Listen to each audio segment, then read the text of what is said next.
Welcome back to Calling It. I'm Andy Call. So Twitter exploded last night with the rumours that James McClean will be signing for Celtic in the coming weeks. Will it happen? Won't it happen? I'm going to look at some of the positives and negatives of the Derry winger joining Celtic. We'll start with the positives. So James McClean, obviously an Irish international, so I've watched him quite a bit down through the years for Ireland and also for his various clubs at West Brom and for Stoke as well.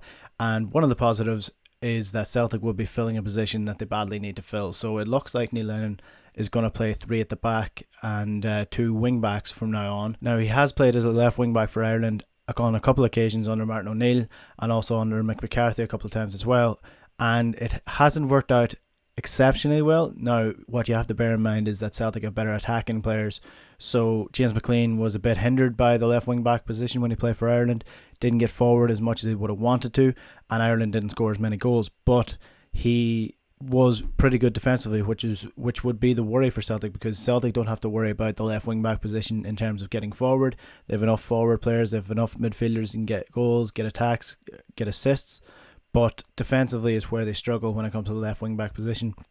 Greg Taylor just isn't good enough for that position. He doesn't have the defensive know-how and he's not good enough going forward.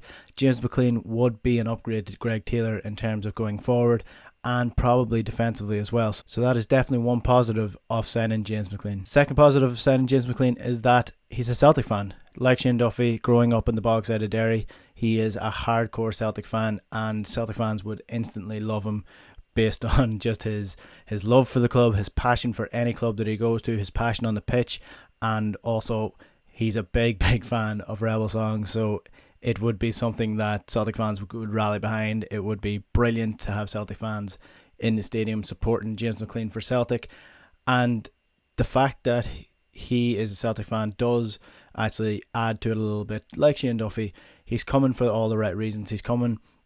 He said that he wanted to retire at Celtic, so if he does end up at Celtic Park, he's coming because he wants to be there, he loves the club, and he knows what the 10-0 means, he knows what the ethos of the club is, he knows what the fans mean to the club, so that is a very important thing for me. And a lot of the time, you have players coming into the club that don't really know the background of it, don't know what the club's about, and they don't really fit in properly, and character is a big thing when it comes to getting the right balance in your squad between talent and character. Some players can come off a little bit arrogant. James McClean is definitely not that.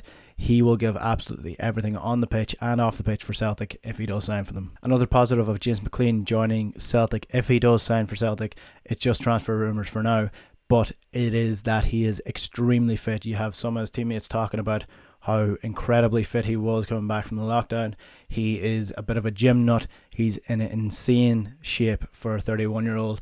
He will come into the team match fit, ready to go, probably fitter than a lot of the players already there, and that's what Celtic need, because they do look a little bit tired at times. Ajeti wasn't coming in as a fully fit player. Shane Duffy wasn't coming in as a fully fit player. Kalmala took like 6 months to get ready and match fit to play in the games, but James McClean will be coming into this team match fit, ready to go, ready to rock.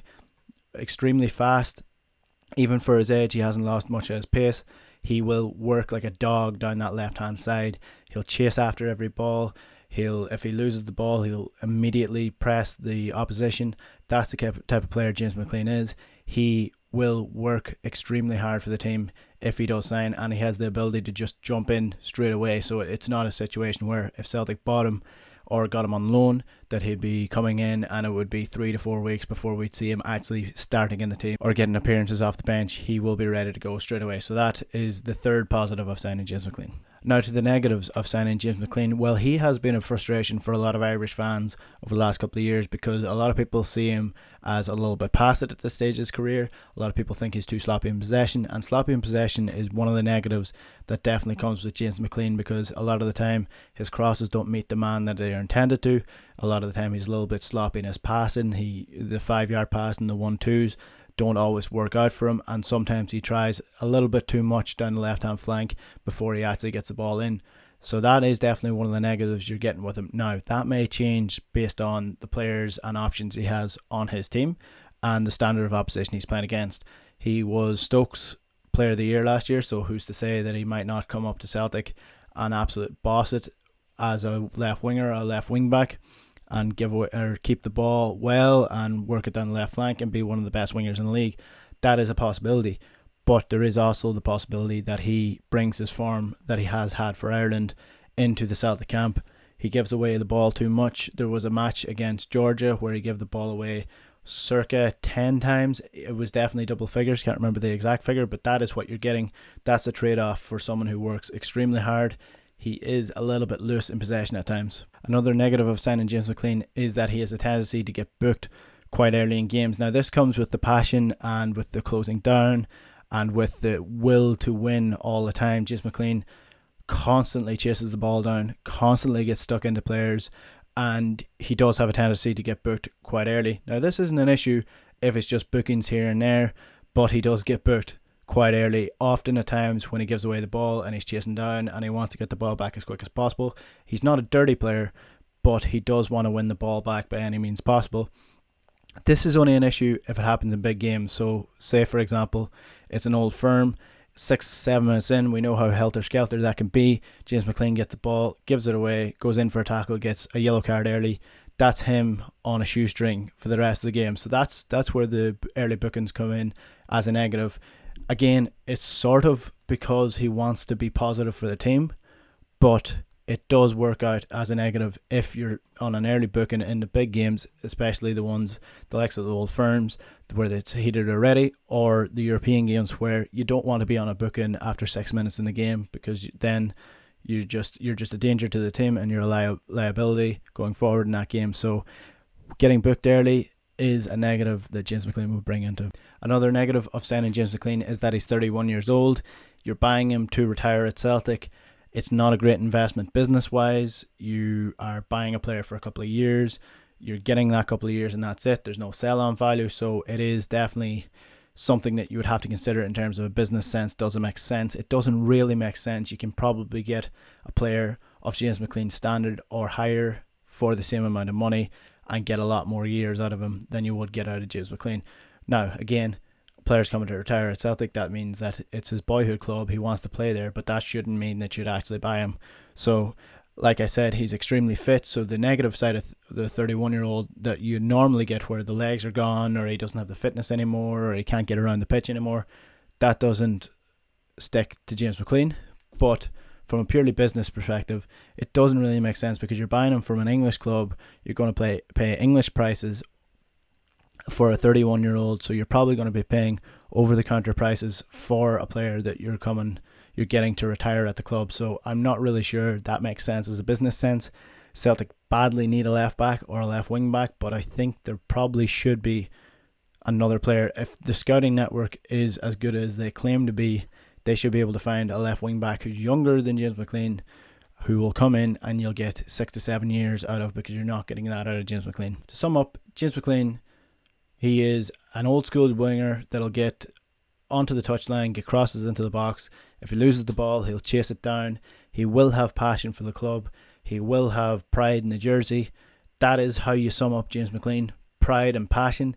Skill wise, not the greatest player in the world.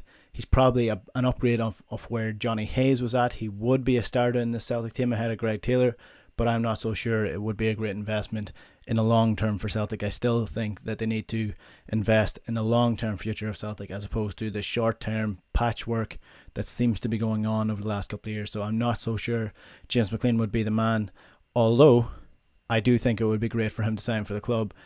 But I just don't think, I think it would be great for him as a player. It would be nice to see a player who has given it all, taken a lot of stick in his career, through the media and through the English fans for not wearing the poppy.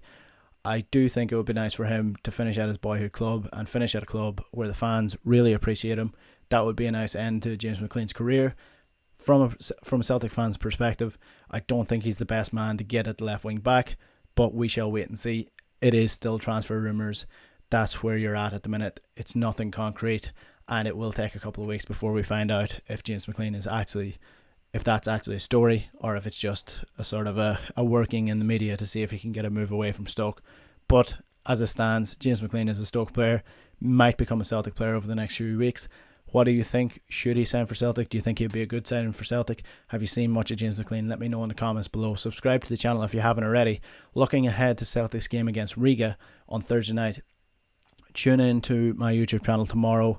Should be tomorrow morning or tomorrow afternoon that I will have a video with Dundalk goalkeeper Gary Rogers. Now, Dundalk actually played against Riga last year in the Europa League qualifier, so he's going to talk me through the strengths and weaknesses of Riga, where we can get at them, where they can get at us, and what they're like as their opponents. Dundalk actually beat them last year, so hopefully Celtic will do the same again this week. I'm Andy Call, has been calling it. Tune in for that video. Subscribe if you want to get notified for that video. We'll chat to you later.